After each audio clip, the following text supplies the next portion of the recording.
We are 6 days away from what for centuries has been a peaceful transition of power. Yet our democracy has never been in greater danger.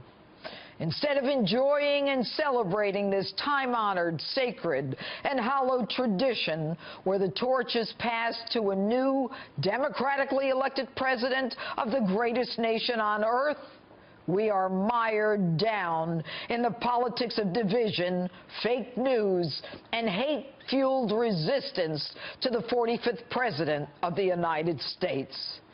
Shame on us. This week, a United States congressman, with no doubt a stellar record in the civil rights movement, John Lewis, said he would not attend the inauguration, adding this. It's going to be very difficult. I don't see this president-elect as a legitimate president. Not legitimate? Pray tell, Congressman Lewis, what's not legitimate? Donald Trump won by a large electoral college margin, and in spite of efforts to do a recount, which backfired big time, and efforts to influence those faithless electors, nothing changed. Congressman, you have devoted your life to equal rights and equal justice for all. You have been rewarded with a seat in America's most exalted House of Representatives. Likewise, Donald Trump has been rewarded with a seat in America's White House. Are you not a part of our democracy? Do you not want a peaceful transition of power? Did you not take an oath to support the Constitution, including Article 2 that created the Electoral College? You, a congressman for 30 years, know how to amend the Constitution if you don't like it. No one has a promise with your voicing your First Amendment rights.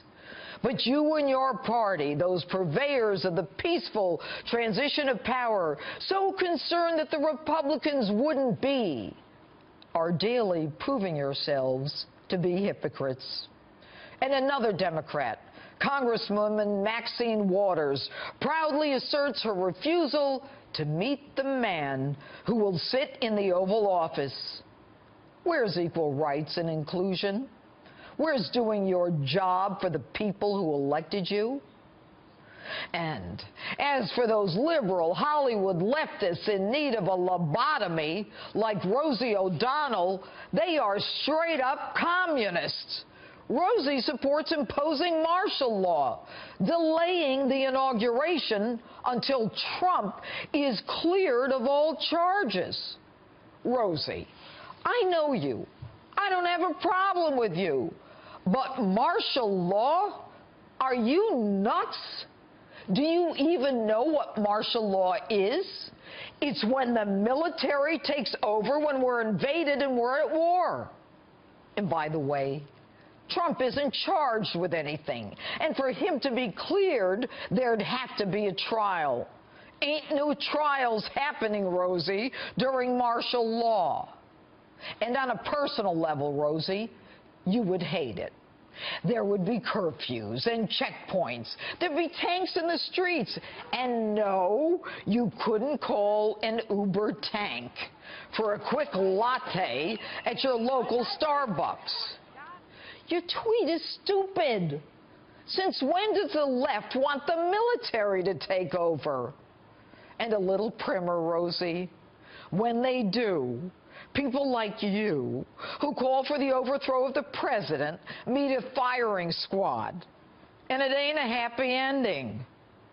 And while we're at it, Rosie, what you said about Barron Trump, a 10-year-old kid who amazingly was still standing at 3 a.m.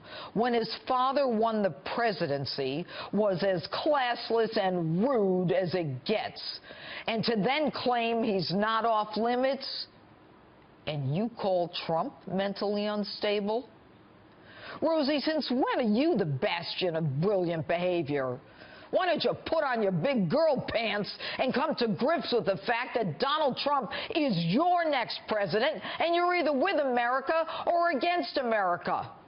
If you don't like him, campaign harder next time. And let this be a wake-up call to you and your Hollywood friends that you don't speak for America. And by the way, isn't Hollywood supposed to be inclusive and accepting of the views of people who don't look or talk or act like them?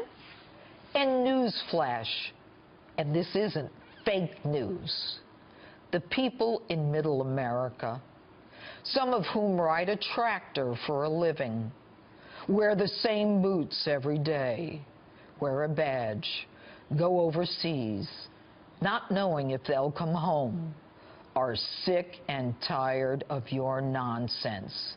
You know, the silent and forgotten men and women of America who rose up against you bozos and your candidate. It's about time you accepted them and respected them for their hard work, sacrifice, and yes, even their investment in your movies, TV shows, and records. From the liberal D.C. politicians to the liberals in Hollywood, my message, actually America's message, is the same. You lost, we won. Swallow your pride, get in line, stop thinking you're so damn important that the world has to stop and listen to your revolutionary nonsense. Your candidate just didn't cut the mustard. Donald J. Trump is the president for the next 4 years. Deal with it. And that's my open. Tell me what you think on my Facebook page or Twitter. #Judge Jeanine.